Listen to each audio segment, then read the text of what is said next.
You're listening to 88.7 WLUW Chicago Sound Alliance, broadcasting from the campus of Loyola University. It's live from the Heartland, featuring Michael James, Katy Hogan, and Thom Clark. On today's show, we're celebrating 50 years since the founding of Rising Up Angry. Thank you so much for listening, and enjoy the show. Hey, I feel like I'm back in 1970. 69. Okay, let's put ourselves in the place of a bunch of folks who are sitting around the table here. This is the biggest crowd we've had since, Funka Days. And welcome to the current Live from the Heartland show. I'm getting there, Michael. Okay. You did want to open, didn't you? Hi, everybody. You're listening to Live from the Heartland. As every Saturday morning at 9 a.m., we're coming to you from the Water Tower campus at Loyola, and we're here to mark the 50th anniversary of the starting of Rising Up Angry with Chris George, Bob Lawson, Michael James, Mary Driscoll, Pete Kuttner, and Thom Keating. Keating. I did it the right way the first time. So sorry. First, we'll have a little bit of roundup from the week. Michael, Thom, nice to see you guys. Power of the people of Puerto Rico. Right on. Oh, yeah. Woohoo! That was very powerful. Showing us how it's done. Take a lesson, America. Okay, so we had the Mueller hearing this week, followed immediately after he absolutely made clear that the Russians did mess with our elections, and that they are still and preparing to mess with the next election. Follow that with Mitch McConnell turning down voter protection and other legislation to guard the vote. Clearly showing that not only Trump but the GOP leadership are tools of the Ruskies now. Tools of the Ruskies. God, that's a 60s term, not even a 70s. Isn't it the show today?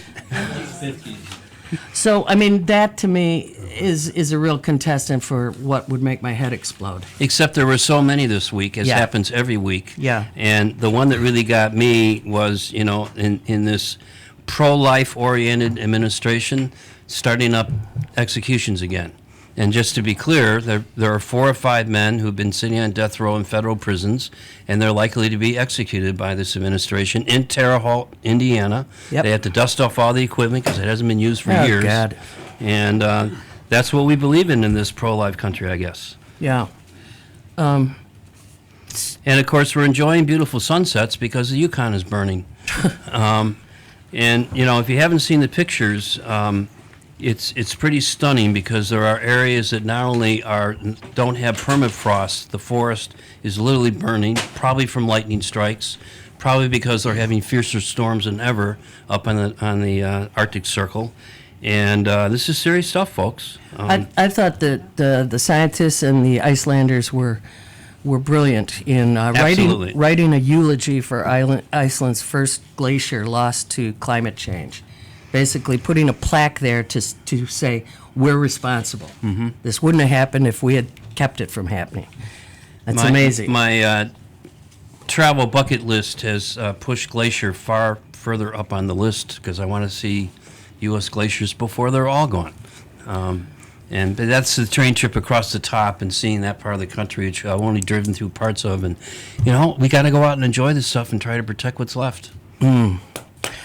Locally, Mayor Lightfoot put together a big win for workers passing the broadest fair work week ordinance anywhere, and that we're the first city to do that includes both healthcare and manufacturing industry workers in our law. So, and it was unanimously voted for. 50-0. Which means she knows how to put together a coalition. Simultaneously, we actually heard a lot more about other stuff or another incident. The hot mic. I love the hot mic. Yeah, I didn't get this that on? story. Is this on? Are you kidding, Michael? I was watching the White Sox lose. I fell asleep. Oh my God. This lady got to say what all of us think about the FOP on a hot mic. And then they belong in a circus. And then when she was asked to apologize, she said, "I'm sorry I said that out loud."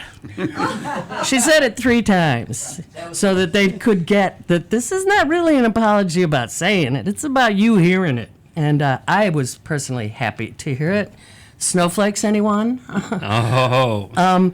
But Then there's we've- a problematic piece about Lori, right, with the police stuff. Well, I think the media and pundits are ginning this up a little bit. The bond court reform. There is history between the FOP and Lori specifically. I mean, she worked on the police board at one point. Yes, exactly. And so she kind of knows her stuff, for better or for worse. We'll see how this carries through. But, along with the teachers, she has some tough contract negotiations around the corner. Indeed.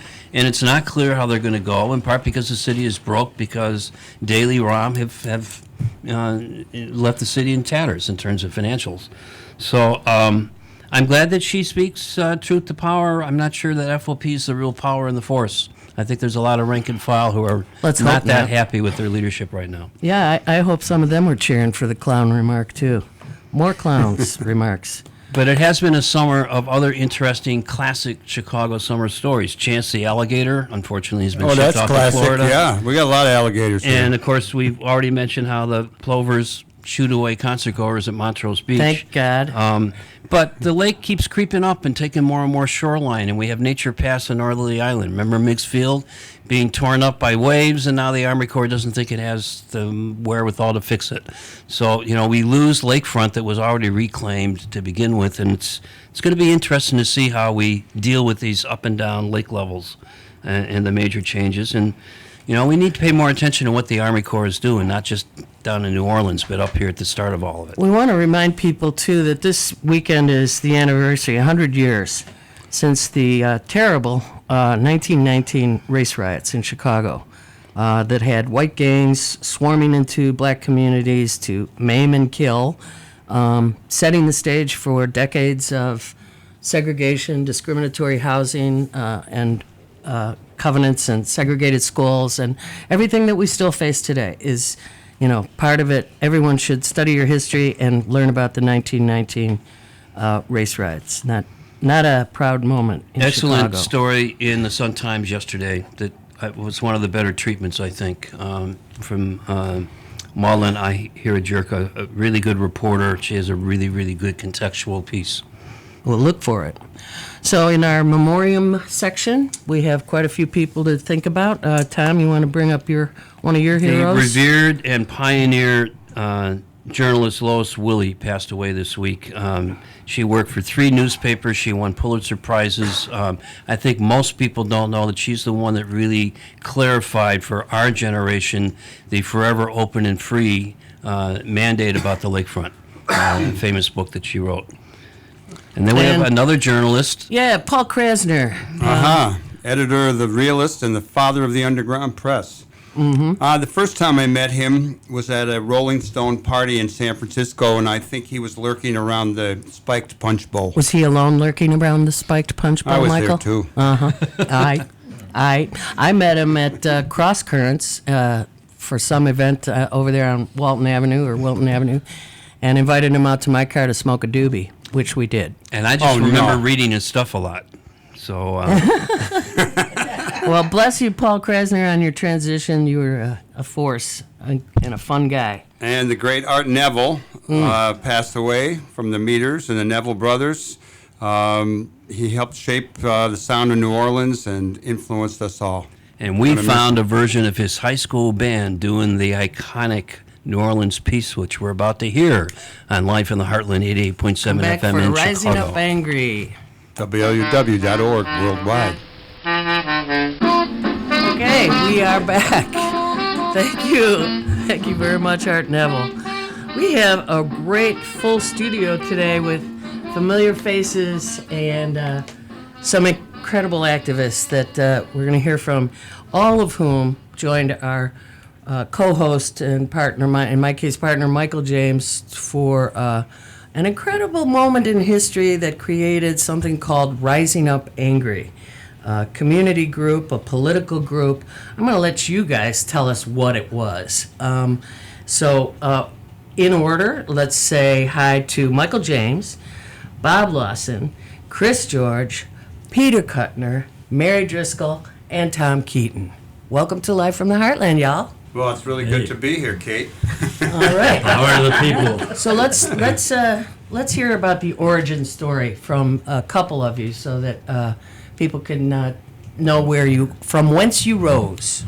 Well, a number of us, Bob and myself, worked in Join Community Union, which was an organizing project of Students for Democratic Society in Uptown. Did a lot of things: rent strikes, welfare union, food buying co-op, march on the police station. And in '68, after the Democratic Convention, Join was over. The Young Patriots had emerged in Uptown. And I was out there along with a number of other people, traveling around the city, meeting young people, trying to recreate what had happened in Uptown more broadly throughout the city.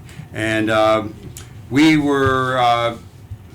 had worked in the Peggy Terry campaign in '68 when she ran for vice president with Eldridge Cleaver, and what was our next move. So I had read that Lenin had said the newspaper played a certain role in He mentioned Lenin pre-revolutionary at situation. 9:14. So we decided to put together a newspaper. And while we were in Fairborn, Ohio at a meeting, we had been drinking, etc., and we went to the movie theater in Yellow Springs, where Antioch College was, and we saw the movie Wild in the Streets, which is kind of a reactionary film where everyone over 30 are the bad guys. But there's a song in there, which we played at the opening of the show, by Max Frost and the Troopers, The Shape of Things to Come. And it goes, there's a new sun rising up angry in the sky. That's where we got the name. All right. And then we just built from there. Let me hear from somebody else what Michael left out, who was there. Well, Bob, you should talk a little because...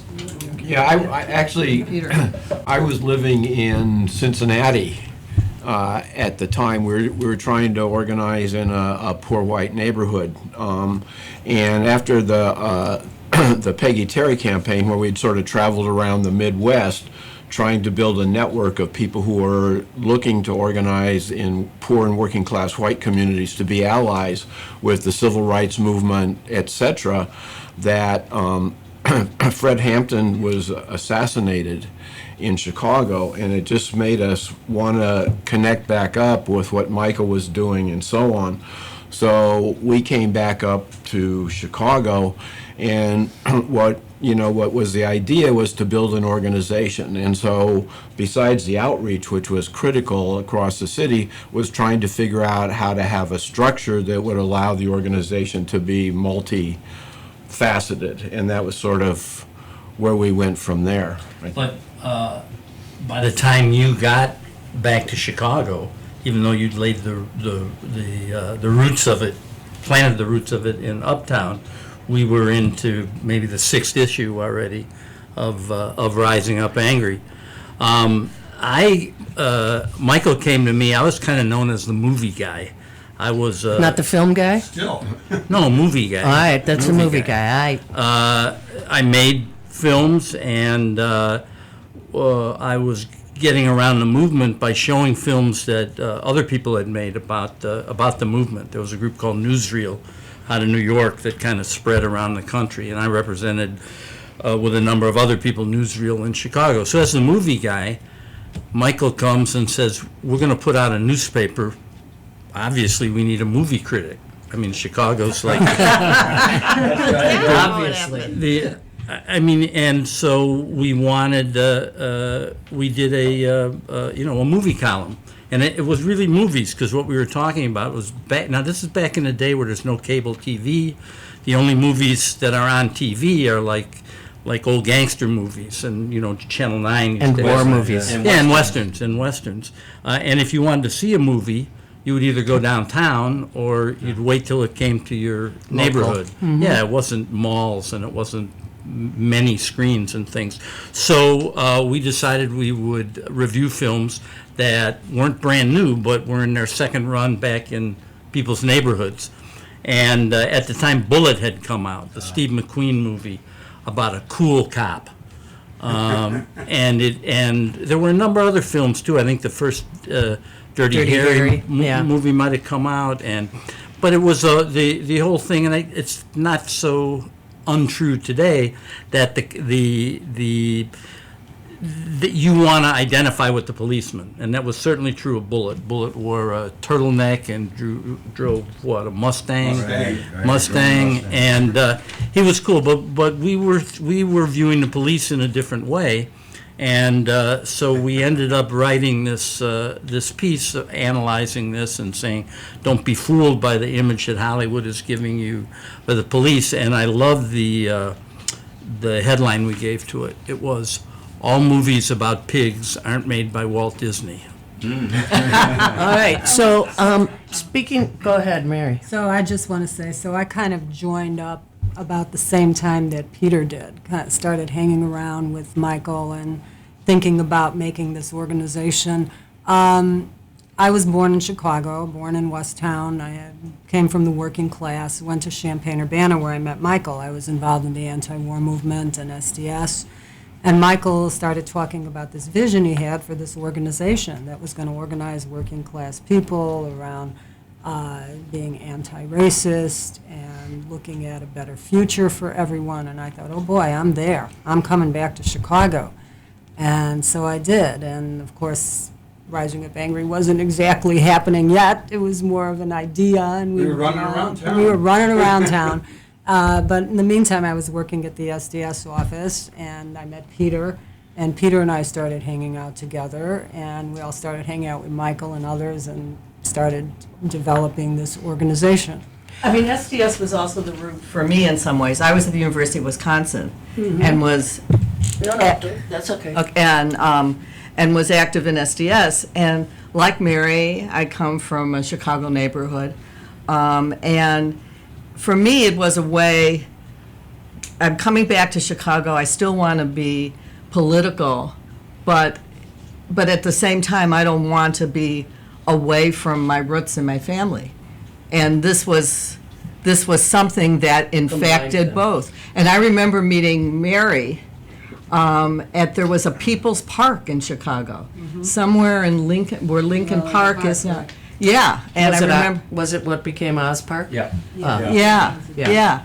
And I remember meeting her there, and the fact, I mean, I'm saying the three of us, not that anyone can see this, but Mary, Peter, and I, all from Chicago, and were raised here, and sort of being able to make a life of what you had been developed into, in your experiences in the movement and at college was important. What was Chicago like that you came back to? I mean, what were the neighborhoods like? What kind of people were doing stuff or not? I mean, what was the scene that you walked into when you came back? A lot of neighborhoods. Who's mayor? Who's, you know? It was still Papa Daly. It was still Daly Papa was Daly. mayor.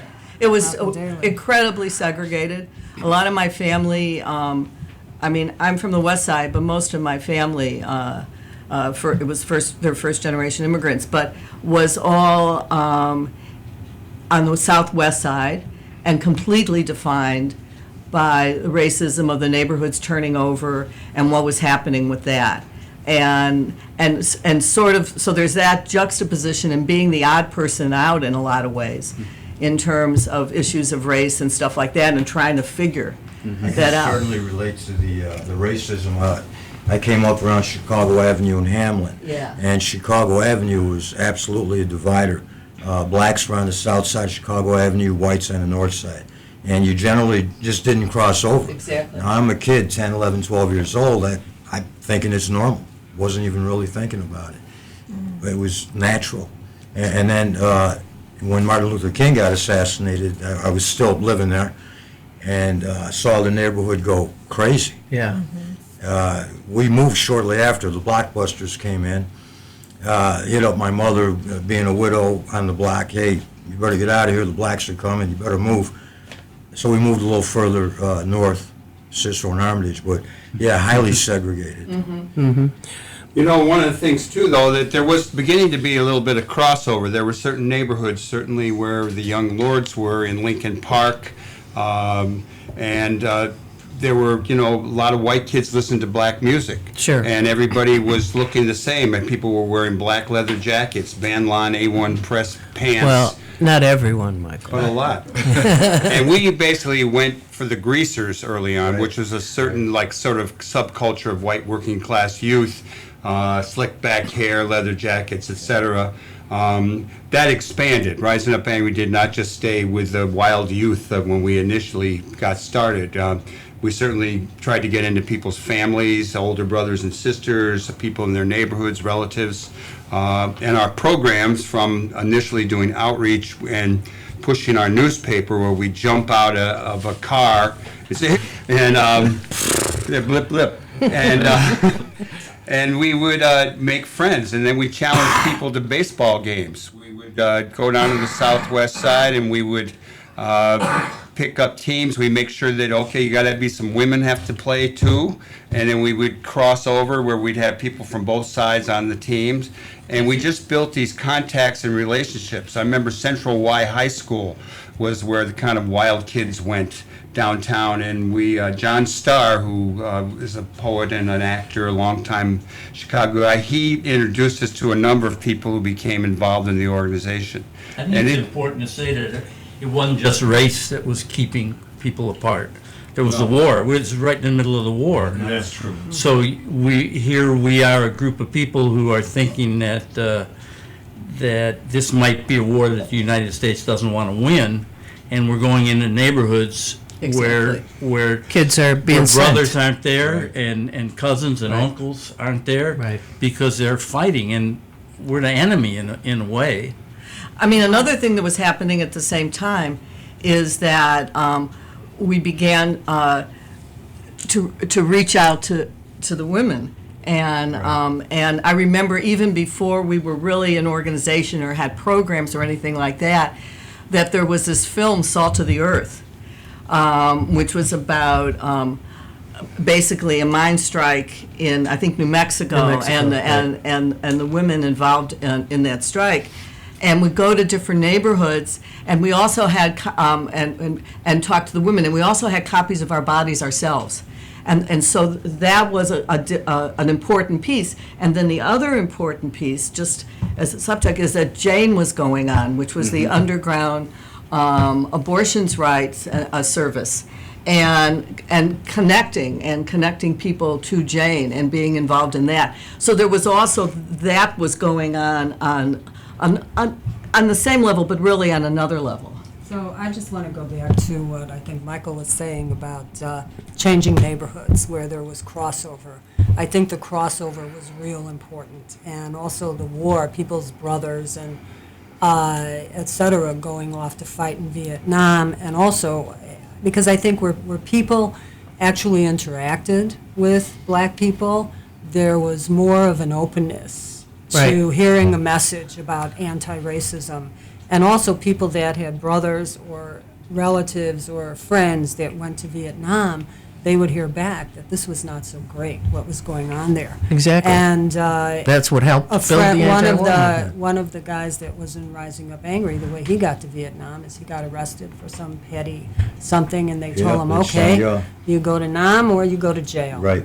So That was a widespread choice, right, at the time? Widespread. Tom, did you want to say I something? just wanted to say, and then, I saw that happen, and some of the guys, when they came back, were more strung out on heroin than they were before they went in, because they were getting this pure junk out there and coming back, and just had a horrendous time. They didn't want to be there. Yeah. One of the guys, I was talking about angry and come together, anti-war, and almost in tears, he said, Tom, what do you do when you're there and a little girl comes up to you and she's got a hand grenade in her flower basket? He didn't tell me the rest of the story. But, some of the situations were just, didn't need to be. And, of course, have been faced by recent generations of soldiers as well. Yes, Michael. I wanted to go back to the women question, because I think it was real important. The women question. That, we were talking respect and equality for the sisters is what we would talk about in the neighborhood. And there was a rebellion within the organization from some young guys from the neighborhood who I remember I forget what the issue was, but they wrote, "Sisters Run It, Right or Wrong." And that created quite a little dynamic within the organization where the women stood up really strong. A number of men stood up with them, and we really built into the culture of Rising Up Angry respect and equality for the women. And women were really very much in the leadership. But a lot of that was the struggle and experiences of the women and what they felt and defining themselves. So it wasn't just in reaction Thank you. to the men, but it was really our defining and figuring out what relationships should be like. And I should mention at the same time, the Chicago Women's Liberation Union, CWLU, Very important. was one of the nationally recognized socialist feminist organizations at the time, and I was a member of that, and I didn't even know about RUA until later. But CWLU was full of righteous sisters. You're listening to Live from the Heartland on WLUW 88.7 FM. Let's listen to a little bit of music from back in that era, Yes. because you folks from Rising Up Angry were actually all trying to walk in the shoes of the folks you were meeting in those neighborhoods.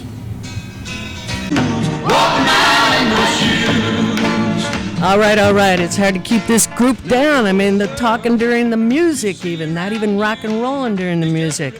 That was Walk a Mile in My Shoes by Joe South and the Believers.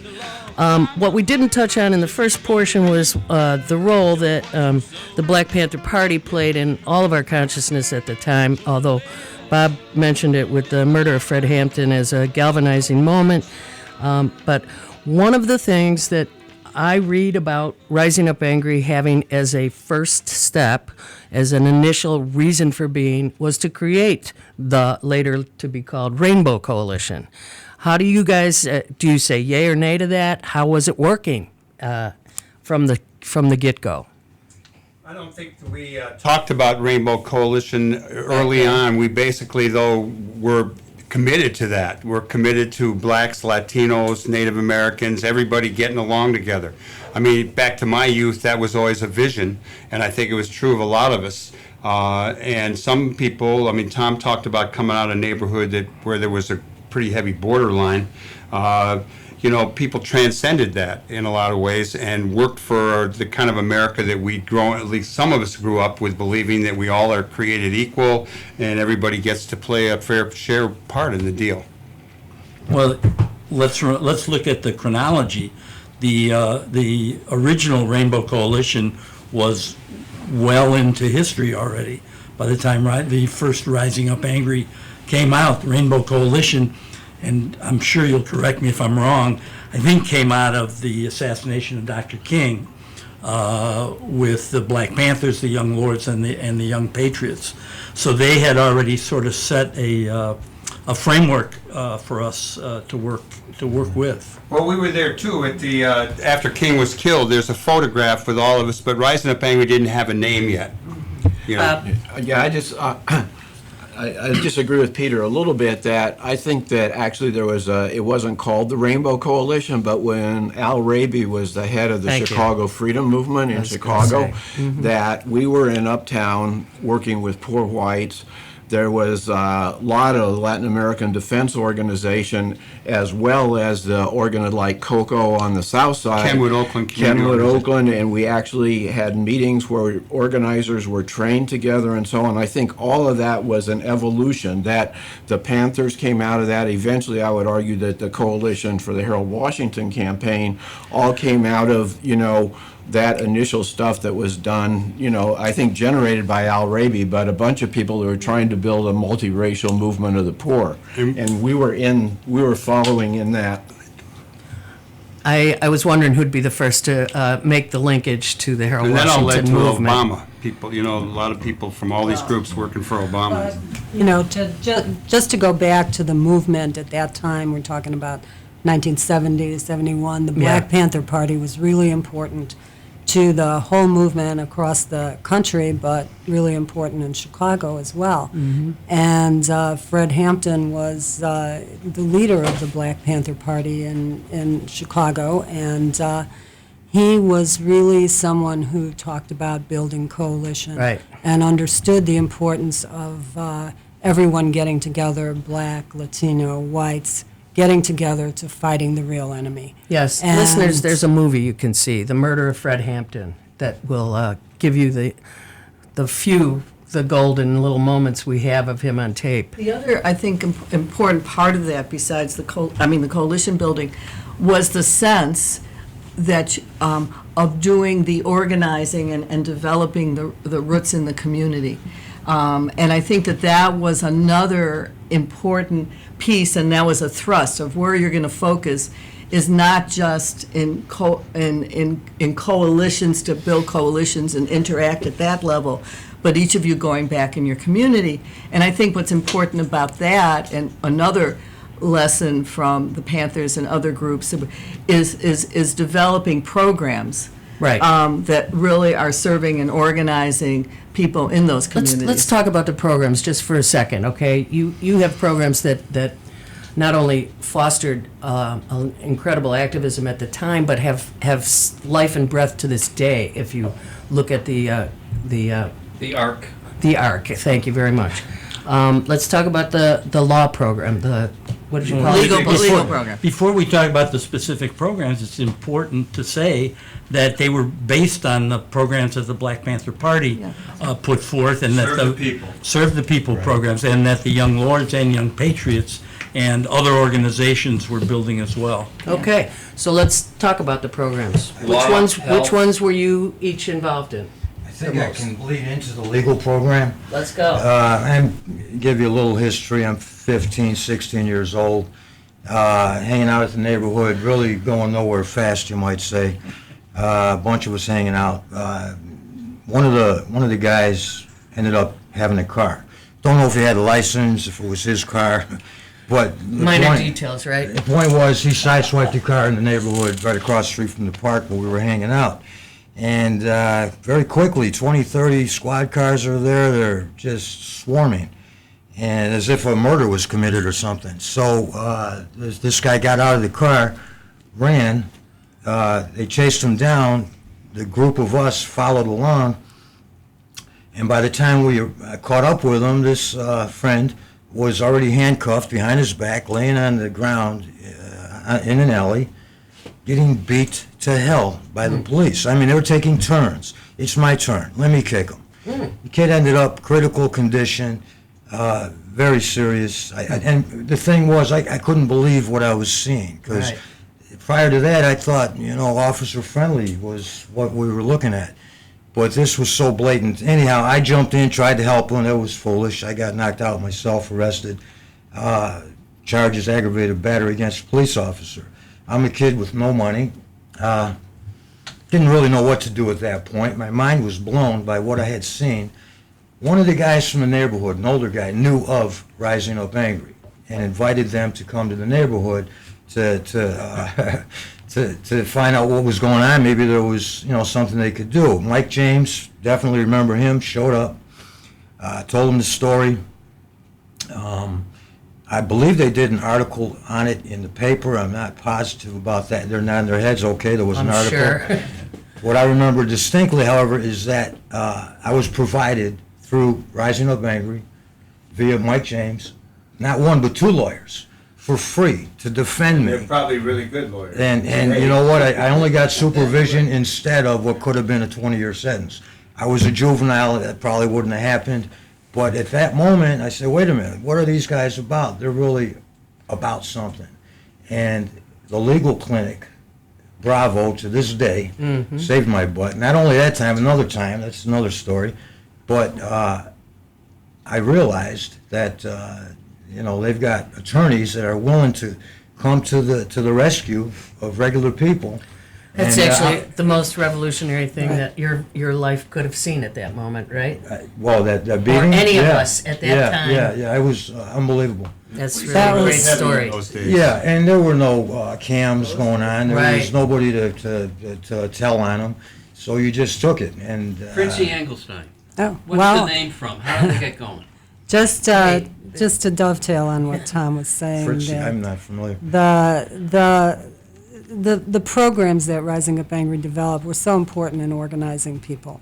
I think the legal program, the health clinic, the housing program, everything that we did, and it was modeled after a lot of the stuff that the Black Panther Party did, but it really gave us a way and gave people a way to change their lives, to make their lives better, and to actually plug in to something that was going to change, hopefully, in the country or locality that they were in. So I worked at the Fritzie Engelstein Clinic. Where did the name come from? The clinic originally started in the Church of the Holy Covenant. And Fritzie Engelstein was one of the women who really felt that they needed to provide health care for people in the neighborhood. That neighborhood at that time was Lincoln Park. Wilton and Diversity. Wilton and Right, Diversity. And we started working in that clinic, and we brought a lot of volunteers. We organized a lot of neighborhood people to come in. The church eventually asked us to take it over, if we would take over the clinic and make it a program of Rising Up Angry, since we were so instrumental in building it.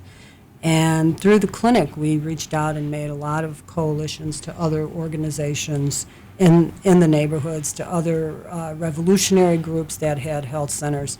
But the clinic was so important, particularly, I think, in organizing women, because women are caretakers for their families. And a lot of what people needed at that time, this was way before Medicaid. There was no Medicaid. And there were a lot of people that didn't have insurance. Is the Chicago Women's Health Clinic, which is still, God love them, alive today, were there any ties between your group and I don't think it was, Not I don't think it organizationally. was Okay, going yeah. then, actually. I think it started later. started right around your closing time? Yeah, maybe. It came out of a lot of the abortion. What I was going to say Right. that I think is, to me, one of the greatest things about Fritzie, and in some ways the Chicago Women's Health Clinic is the same way, is it trained people from the neighborhood, lay people, to be advocates.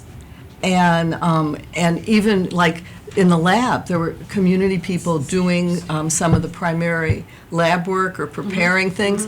And so there was this community organizing piece, but a lot of people went on. I mean, I was thinking of a couple of families that went on to become, their children, who were like 12 or 13, went on to be doctors and stuff like that. Yeah. Right, exactly. And community doctors working at county.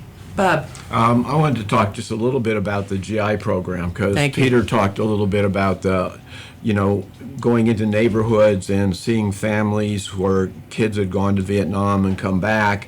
And initially it was unpatriotic, but pretty soon people realized that what was going on was wrong. Right. And so we were starting to come in contact with a lot of what we call older brothers or cousins or so on.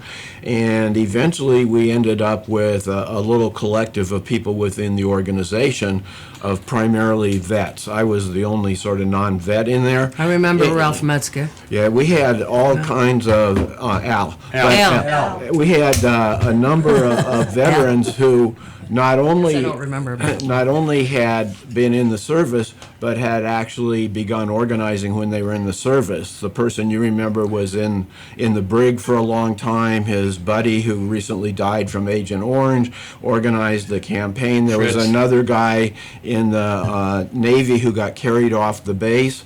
And what we realized was that the best people to speak about the war were vets, both in the neighborhood, and then what we did is every week we would do outreach. We would go up to either Great Lakes Naval Training Center or we'd go to Glenview Naval Air Station. And we go meet with active duty service people, talk about Rising Up Angry. They would talk about their experiences. We were connected to draft counseling, so we learned from the other programs that if you provide service, we had people who were AWOL that were working with us in the program. And then what we're able to do is that all across, because Great Lakes was a training center for the Navy, so all of these destroyers and aircraft carriers, people were distributing Rising Up Angry on those, and we have, stories both from the neighborhoods that connected them, but also stories about GI rebellions around the country, and we're able to connect the war back home with real people and real experiences and help people change their lives through the services. So We actually had a pretty big march at Foss Park in North Chicago, right next to the to the Great Lakes Naval Training Center. Stop our ships, save our sailors. SOS. Armed Forces Day. Yeah, on Armed Forces Day. Well, I'm sorry, Tom. Just a quick thing. These things overlap, too. The things I learned most from the vets was their change in their attitudes towards race. Michael talked early about the leathers and the Stacys and the peg pants and things. So white guys from the neighborhood get into the service, and the other white guys are farmers and cowboys. They can't relate, and the people they can really relate to are the black guys, and they come back to the neighborhood with a different view. I'm not saying they come out and all of a sudden they're in the NAACP or anything, but they are in Rising Up Angry, and they're saying, wait, this stuff that we're saying about black people, I had this guy that I knew, and I think it changed people's attitudes a lot. Yeah. I want to talk about a different dynamic, which was the use of the paper and the evolution of the language you use to talk about the work you're doing. Lou Palmer, in a Daily News article, calls you two revolutionaries. Can't believe this is going on in Chicago, kind of a thing. And yet, even he, I think, is a little put off by pig and other stuff like that. But that evolved. Can you talk a little bit about how the language of the movement, as you adopted it from the Panthers and then moved into your programmatic work, may have evolved over the years? I'd like to link it right back to Lou Palmer. I mean, I wrote for the paper, and I used to listen to Lou Palmer's notebook on the radio. I couldn't believe that a corporate thing like AT&T would support him. He was talking revolution on the radio. Ultimately, they didn't, but yes. Right. But he was talking, I mean, what a really important thing to me about Rising Up Angry was the language. And even in the Serve the People programs that we just talked about, I ran the legal program for a while, and we were interlocutors in a way, that the lawyers were talking lawyer language and the people were talking people language, and we got kind of in between. And the same thing about the advocacy in the various programs. And so the language is really important. I remember, for instance, one analysis we did of Vietnam started with the quote from the Kenny Rogers film, song, Ruby, don't take your love to town. And he uses this phrase. He says, it wasn't me that started that old crazy Asian war. So we put that at the head of the article, and then he said, well, just how crazy is this war? And we would talk like that. So we pull from popular culture a lot and the way that people are talking in the But I think there's this interesting dynamic that goes on, because the more we go into organizing, the more that it's a conversation going on. I think that conversation and the tone of the paper changes because of that organizing and becoming more concrete and real on certain levels. I mean, they're all real levels, but I think that that's really important. That's excellent. We're going to take a break because you're listening to Live from the Heartland from WLUW 88.7. When we come back, we're going to talk about how Rising Up Angry has affected your life coming all the way forward. We're listening to Marvin Gaye, who is part of the soundtrack of Trick Bag.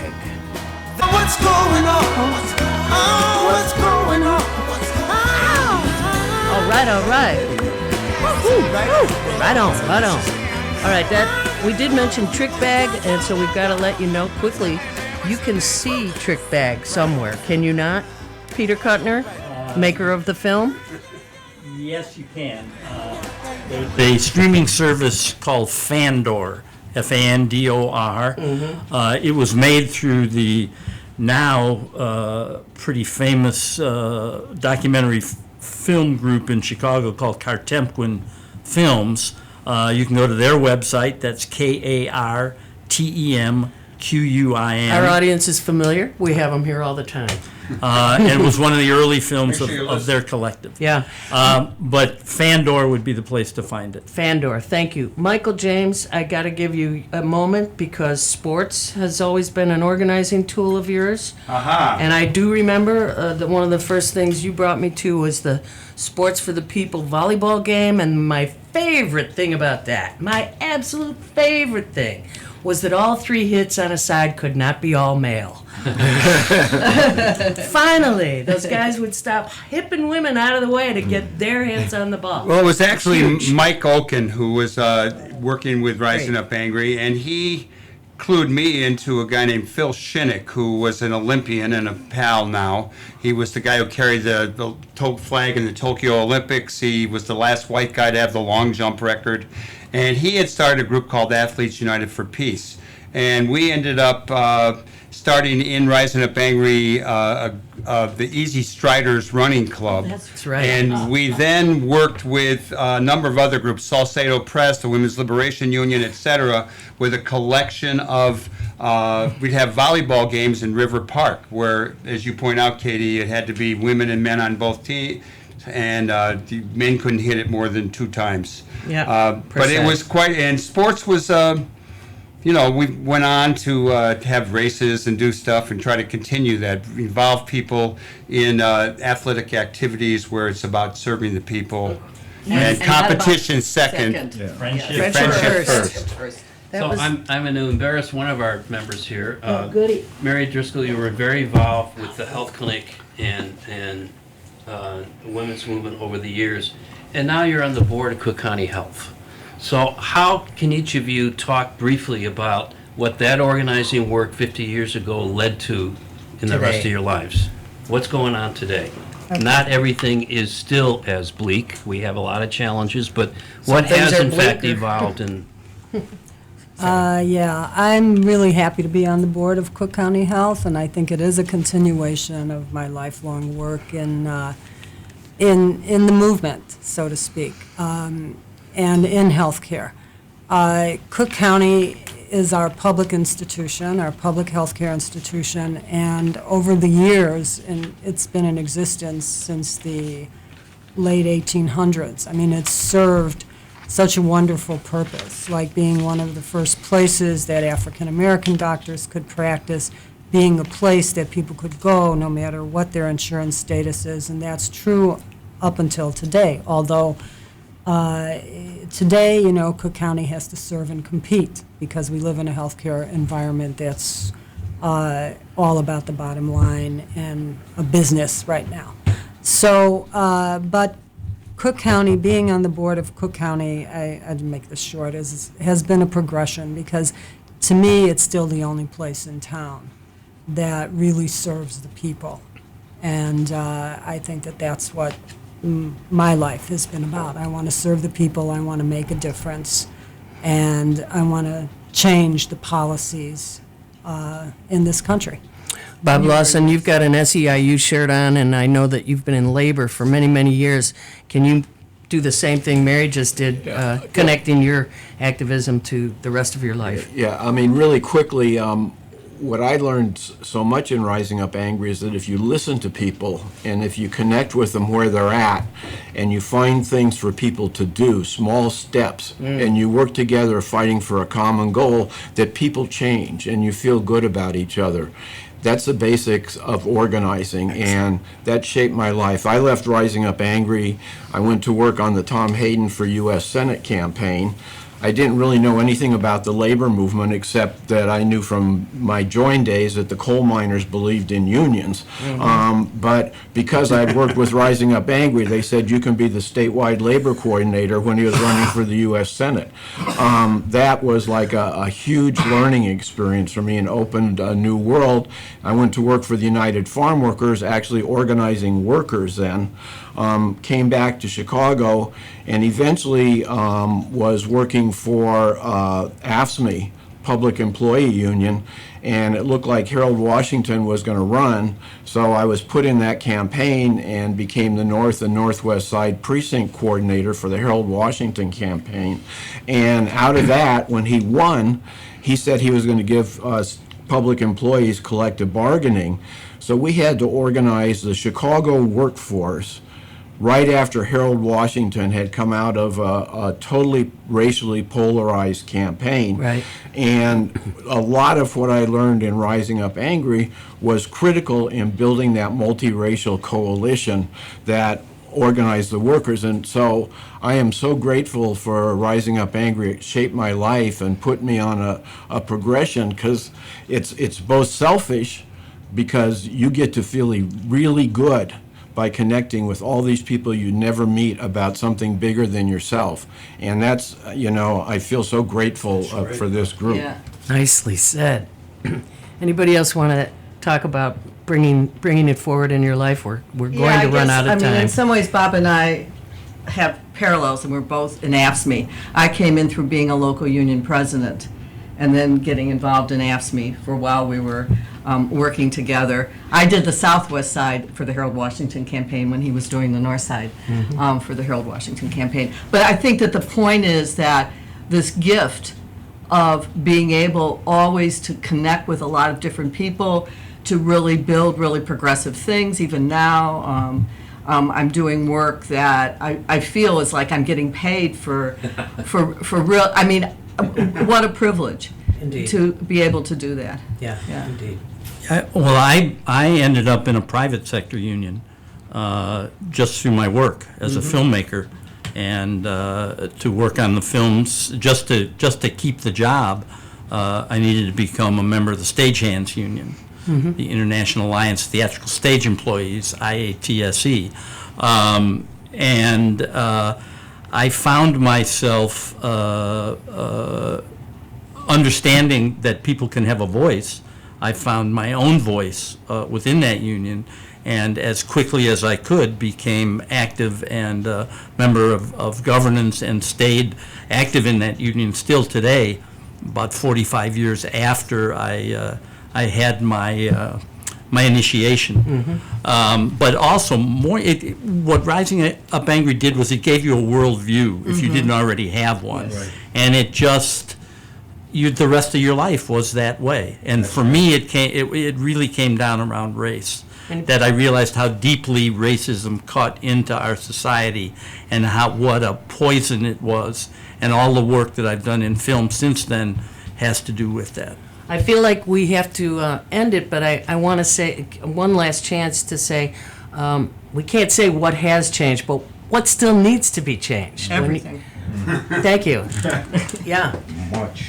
Much needs to be From Rising changed. Up Angry to the rising of us all. And a real the agenda. democracy, Right. economic democracy, political democracy, social democracy. Every level needs it has to be strengthened and written. I mean, in some ways we're in a power struggle. You can even call it a war between. And this is it's not always guns. It's Good and evil. Yeah, I mean, I don't mean to, but it comes down to that issue of empowerment and democracy and control over your lives. Power to the people. Yeah. That's what the Panthers asked for. We joined into that, Right. and that would answer a lot of the solve a lot of the problems. If That's how we end every show, too. Power to the people. One, if you were to say right now, what is the most important thing as organizers all your lives to do in this coming year, what would that be? I found this on the web. I think that I think in the coming year, as always, people should talk to their neighbors, particularly those who aren't involved. I think the presidential election is critical, but I also think there's other elections. In Illinois, there's it's not just elections, because elections are like a media event. What matters is the person-to-person contact.